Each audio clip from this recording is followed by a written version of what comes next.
Hello दोस्तों, मैं हूँ उत्तम। और आज मैं जिस विषय पे बात करना चाहता हूँ वो है blue films and sex addiction. ठीक है। यानी कि ब्लू फिल्में और सेक्स के प्रति एडिक्शन होना, यानी कि नशा होना। अब आप सोचेंगे कि आपने शायद ये शब्द सुने भी नहीं होंगे, सेक्स एडिक्शन। लेकिन मेरे प्यारे दोस्तों, मैं आपको बता दूं कि जिस तरीके से ड्रग एडिक्शन होता है, अल्कोहल एडिक्शन होता है, बल्कि शॉपिंग एडिक्शन होता है, ईटिंग एडिक्शन होता है, उसी तरीके से सेक्स एडिक्शन भी होता है। जो कि हमारे देश में हम लोग अगर किसी को कहें कि ये फलाना इंसान सेक्स एडिक्ट है, तो हम लोग उसको हंसी मजाक में उड़ा देते हैं। या तो हम लोग बहुत शर्मा जाते हैं ये बात सुन के, या फिर हंसी मजाक में हम लोग उसको उड़ा देते हैं। ऐसे समझते हैं कि ये चीज़ों का कोई महत्व नहीं है। लेकिन ऐसा नहीं है। जो मनोचिकित्सक हैं, या फिर जो पूरे विश्व में जो सेक्स रिसर्च होती रहती है, वहाँ पे भी ये जो सेक्स एडिक्शन है वो बहुत ही एक भयंकर टाइप का एडिक्शन है, जो कि ब्लू फिल्मों से जुड़ा हुआ है। तो आइए हम लोग देखेंगे इस चर्चा में कि किस तरीके से ब्लू फिल्मों का सेक्स एडिक्शन से नाता है। ये जो है, ब्लू फिल्में जो है वो एक एडिक्शन का रूप ले लेती है, और जिसकी वजह से अब जैसे चलिए ये पॉइंट समझाने से पहले मैं आपको एक और उदाहरण देना चाहूँगा कि क्रिकेट मैचेस हैं। ठीक है। क्रिकेट मैचेस दिन भर चलती रहती है, दूसरे दिन आपकी परीक्षा है, आपको क्रिकेट की एडिक्शन हो गई है। ठीक है, तो आप क्रिकेट मैच छोड़ नहीं पाएंगे। पल भर के आपको लगेगा कि रात को जग के मैं दूसरे दिन की परीक्षा दे दूंगा। लेकिन उस वक्त क्या आपके लिए वो क्रिकेट देखना ज़रूरी है? आपके लिए सही है? तो वो हम लोग फैसला नहीं कर पाते, क्योंकि ऑलरेडी हम लोग उसके आदी हो चुके होते। तो ठीक उसी तरीके से अगर आपको कोई बीमारी है, मान लीजिए कि आपको डायबिटीज़ है, और आपको पता ही है कि डायबिटीज़ में जो मीठी चीज़ें हैं उस वो खाने पे सख्त मनाही है। आप मिठाई की दुकान में गए, क्योंकि आपको मिठाई की इतनी आदत पड़ चुकी है, आपने मिठाई खरीद ली और सोचा कि कोई बात नहीं, इंसुलिन इंजेक्शन मैं ले लूँगा और मेरा काम चल जाएगा। तो ऐसा नहीं है। तो ठीक उसी तरीके से जब एक पुरुष या स्त्री पॉर्न फिल्म्स के एडिक्ट हो जाते हैं, तो उनके बाकी जीवन पे उनका बहुत बुरा असर पड़ता है। क्योंकि अगर दिन में हमारे पास देख लीजिए कि 24 घंटे, 24 घंटे में से 8 घंटे आप सो रहे हैं। ठीक है, 8 घंटे आप सो रहे हैं, तो आपके पास बच गए 16 घंटे।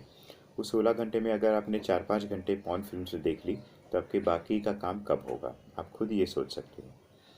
फिर दूसरा प्रॉब्लम कहाँ पे क्रिएट होता है कि आपकी जो सेल्फ एस्टीम है। सेल्फ एस्टीम का मतलब क्या होता है कि भाई आपकी जो अपने प्रति जो एक भावना है कि भाई मैं बहुत ही अच्छा हूँ या मैं बहुत ही बुरा हूँ, ये दोनों चीज़ों को हम सेल्फ एस्टीम ही कहेंगे। अगर मैं आपको अपने आप को मानता हूँ कि मैं बहुत अच्छा हूँ, तो मेरे में एक सकारात्मक सेल्फ एस्टीम है।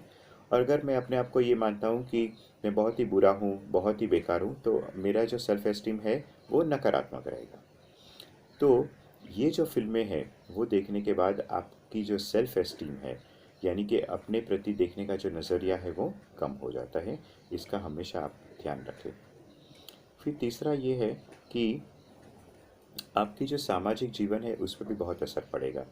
और ये भी एक बहुत ही, इसमें कुछ समझाने की ज़रूरत नहीं है। अगर जैसे मैंने कहा कि हर एक पुरुष या स्त्री के पास 24 घंटे में से 16 ही घंटे हैं, जिसमें उसको अपनी ज़िंदगी का सारा काम करना है। ठीक है। पर्सनल काम भी करना है, सोशल काम भी करना है, और प्रोफेशनल काम भी करना है। लेकिन अगर आपका ज़्यादा से ज़्यादा टाइम, अब मान लीजिए कि आपकी जो पर्सनल लाइफ है, सोशल लाइफ है और प्रोफेशनल लाइफ है, हर एक पुरुष या स्त्री को ये तीनों चीज़ का ध्यान रखना पड़ता है। और मैं अभी एडल्ट्स की यानी कि वयस्क की बात कर रहा हूँ, जिनको ये तीनों भूमिका निभानी पड़ती है या तीनों कार्य करने पड़ते हैं।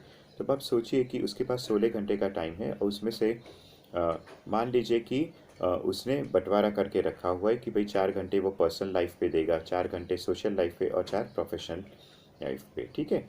और बाकी जो 4 घंटे वो हो सकता है कि मनोरंजन में वो बिताने वाला है।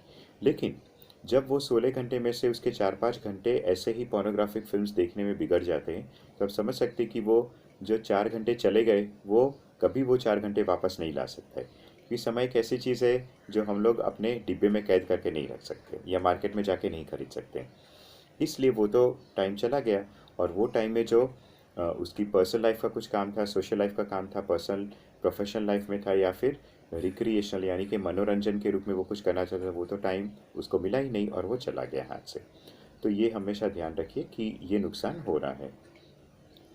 और चौथा एक ये हो रहा है कि बहुत ही अनुसंधान हुआ है कि जो लोग बहुत ही ब्लू फिल्में देखते हैं या पोर्नोग्राफिक फिल्में देखते हैं, तो इससे डिप्रेशन होने की संभावना बढ़ जाती है। तो मेरे प्यारे दोस्तों, मैं फिर आपको ही कहूँगा कि आप खुद फैसला कीजिए कि ये फिल्में आपके लिए सही है या नहीं। इसका फैसला सिर्फ आप ही कर सकते हैं, और वो फैसला आप जब कर सकते हैं जब आपके पास ये सारी इन्फॉर्मेशन हो, तभी आप सही फैसला कर सकते हैं। Bye bye.